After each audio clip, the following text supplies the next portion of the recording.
I bought an automobile.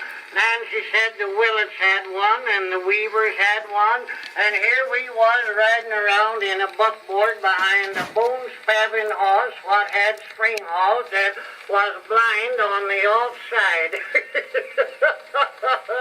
Well, I didn't hanker for that gasoline wagon, but in order to keep peace in the family, I sold 4 head of cattle, my oats and corn, 20 hogs, 10 ton of hay, and put a mortgage on the farm and bought an automobile. I picked it out of a mail order catalog and had the Farmers National Bank of Pumpkin Center send them the money. While in about a week it come by freight, and we got it unloaded, and Jim Lawson hauled it up to our front yard, and I think all Pumpkin Center turned out to see it. And Nancy ain't been as tickled over anything since her crazy quilt took a prize at the county fair as she was over that joy wagon. Well, I felt it in my bones that I'd made a fool of myself, or soon would, so next day I filled it full of gasoline and got all ready to take Nancy, Jim Lawson, and Ezra Hoskins out for a ride. I got out the book of rules, and the more I read it, the less I knew about the innards of that machine. Jim said I had to turn the crank to shoot it off. I turned that crank until my eyes stuck out, but it wouldn't budge. Nancy said the bobbin was wound too tight, or else the shuttle was threaded wrong. Ezra Hoskins said he thought maybe I didn't have the right kind of gasoline and wanted to sell me a barrel he had at the store. By that time, all the Pumpkin Center was there giving advice. Lige Willett said I ought to talk kind to it and offer it some oats. Hank Weaver said maybe I ought to lead it around for a spell until it got to know me.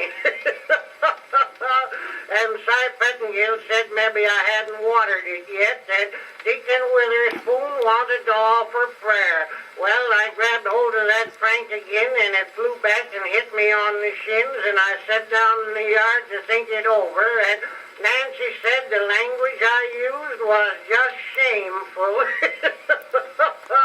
Just then Jim Lawson said, "Don't this plug go in somewhere?" We found where it went, and I turned the crank again, and that machine commenced to rear and snort and started off like a skyrocket, and there was a lot of things happened in less time than it takes to tell it. That machine started off across lots and took everything with it. It run over Hank Weaver's dog, tore a hole through Willett's picket fence, knocked over Cy Pettingill's beehives, and kept right on a-going while I worked every lever that machine had, and every one of them made it go faster. Nancy was screaming, Ezra Hoskins was praying. It wouldn't be right to tell what Jim Lawson was doing, but Nancy said it sounded like he was talking to the Lord. Just then we went through Ab Whitaker's wheat field and set it on fire, and I managed to steer it onto the turnpike road, but that didn't help matters any, cause it only hit the road once in a while. It tore down the toll gate, ripped out one side of the covered bridge, and started off through Jabe Fisher's pasture. It killed 4 sheep and a calf, and then run into a haystack. That's all I remember now. All I've got to show for that joyride is a broken leg, some rubber tires, 6 lawsuits, and a mortgage on the farm. Nancy says if we ever own another one, we'll have a regular chiffonnier to run it. I ain't saying much, but I've got a lingering suspicion that all my joyriding will be done in the old buckboard wagon.